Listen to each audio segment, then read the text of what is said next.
Hola a todos, ¿cómo están? Les doy la bienvenida a mi quinto video. El título de hoy es ¿Presidencialismo o parlamentarismo?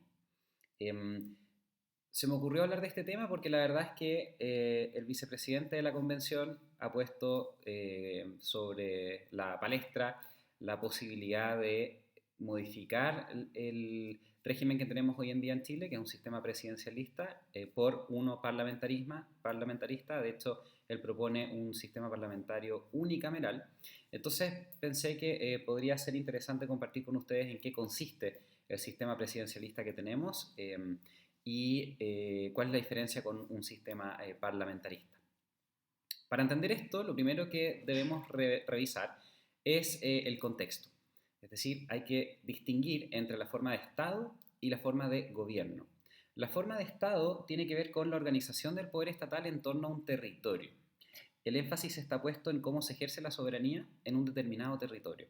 En cambio, la forma de gobierno se refiere a cómo se organiza, cómo se ejerce y cómo se ejecuta esa soberanía, ¿vale? Entonces, respecto a la forma de Estado, tenemos distintas opciones. Tenemos un Estado unitario, como el caso de Chile, o bien un Estado compuesto.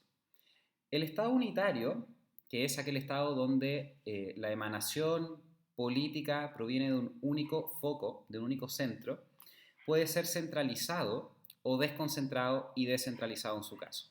En el caso de Chile tenemos un Estado unitario que es desconcentrado y descentralizado. Eso lo establece la Constitución, que todavía se encuentra vigente, en el artículo tercero, donde establece que la administración del Estado será funcional y territorialmente descentralizada o desconcentrada en su caso, en conformidad a la ley. Por otra parte, la otra opción que existe, además de unitario, es el del Estado compuesto. El Estado compuesto significa que está conformada por diversas unidades territoriales, dotada cada una de autonomía política, ¿vale? Y en ese contexto de los estados compuestos encontramos los estados federales o las federaciones de estados, ¿vale? Estado federal como Estados Unidos, supongamos. Todo eso se refiere a la forma de Estado, es decir, como les dije, la organización del poder estatal en torno a un territorio. Por otra parte, tenemos la forma de gobierno, que se refiere a cómo se organiza este poder o la soberanía. La constitución vigente en Chile también se hace cargo de la forma de gobierno y en su artículo cuarto establece que Chile es una república democrática. República, a diferencia de una monarquía, a diferencia de una teocracia, a diferencia de eh, una aristocracia, y democrática, nosotros en Chile tenemos un sistema de democracia representativo donde nosotros escogemos nuestros representantes que luego van a ejercer la función de gobierno. Lo mismo respecto del legislativo, el Congreso. Nosotros lo escogemos y luego ellos eh, representan nuestros intereses y dictan las leyes, etc. Ahora, ¿quién es el jefe de Estado y el jefe de gobierno en Chile? La Constitución también se hace cargo de eso en el artículo 24 y establece que el gobierno y la administración del Estado corresponden al presidente de la República, quien es el jefe de Estado, ¿vale? Entonces, esa es la opción, una opción que tenemos en Chile vigente, y la otra opción sería el camino del parlamentarismo que voy a analizar enseguida. Entonces, bueno, se ha dicho mucho acerca de que en nuestro país tenemos un sistema presidencialista donde las atribuciones del presidente se encuentran muy reforzadas y eso es muy cierto, ¿vale? La Constitución en diversos pasajes entrega ciertas potestades o facultades al presidente y hay un artículo en particular que es el artículo 32 que consagra una suerte de lista de atribuciones que tiene el presidente. Y si uno la revisa rápidamente se da cuenta que son muchas. Por ejemplo, el presidente tiene atribuciones legislativas, es decir, tiene iniciativa legislativa, el presidente puede presentar proyectos de ley a cualquiera de las cámaras cuando él quiera. Incluso tiene iniciativa exclusiva en ciertas materias, como por ejemplo cuando se trata de un proyecto de ley que implique modificar la división política y administrativa del país, eso solo lo puede presentar el presidente. O por ejemplo, que proyectos de ley que tengan que ver con la administración financiera del Estado, lo mismo, o presupuestaria también. Crear servicios públicos nuevos, todo eso es materia exclusiva del presidente, es decir, un grupo de diputados, un grupo de senadores no puede presentar proyectos de ley para regular esas materias. Además, el presidente puede participar del debate del Congreso por intermedio de sus ministros. Incluso los ministros tienen preferencia para usar su derecho a voz. No tienen derecho a voto, pero sí pueden intervenir eh, expresando sus opiniones. Hay otra herramienta que tiene el presidente que es la herramienta de las urgencias. Es decir, el presidente le puede decir al Congreso, oigan, ¿saben qué? Necesito este proyecto rápido, así que le voy a dar simple urgencia, es decir, 30 días. O bien, suma urgencia, 15 días. O incluso puede el presidente decirle al Congreso, ¿sabe qué? Necesito este proyecto ya, así que le va a dar discusión inmediata, es decir, 6 días. El presidente tiene un poder que es muy poderoso, que es el poder de veto. Es decir, si el Congreso aprueba un proyecto de ley, el presidente puede decir, ¿sabe qué? No me gusta ese proyecto, así que lo veto.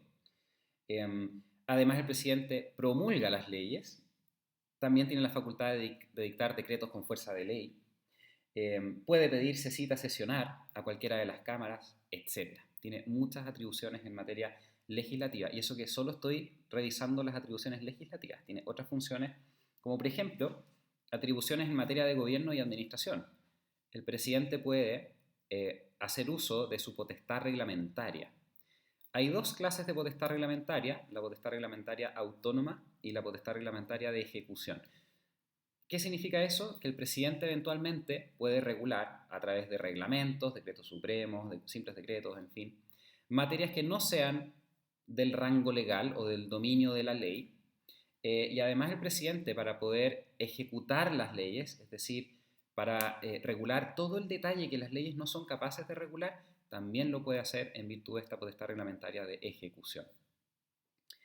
El presidente también conduce las relaciones internacionales, nombra funcionarios de su exclusiva confianza, pero además funcionarios de carrera, como el Contralor General de la República, como el Fiscal Nacional, nombramiento de los jueces. También puede declarar los estados de excepción constitucional, etc. Es decir, efectivamente en Chile tenemos un sistema presidencialista, una república democrática basada en un sistema presidencialista donde se han reforzado muy fuertemente esa figura, la figura del presidente. La otra opción es la opción del parlamentarismo, ¿no es cierto? Obviamente hay puentes intermedios, podría ser un sistema presidencial moderado, digamos, pero la otra gran vereda sería la vereda del parlamentarismo, que es muy utilizada por muchos estados del mundo. En ese sistema, la elección del Poder Ejecutivo corresponde al legislativo, es decir, al Parlamento, al Congreso, ¿vale?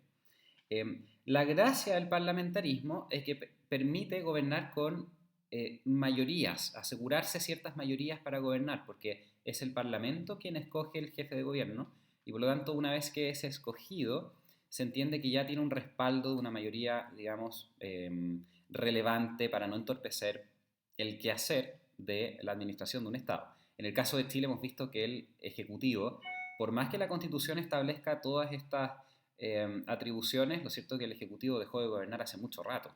Es el Congreso el que ha estado gobernando a partir de la agenda legislativa, ¿vale? Entonces, evidentemente existe un problema y hay que hacerse cargo de ese problema, entonces hay que buscar un camino para hacerlo.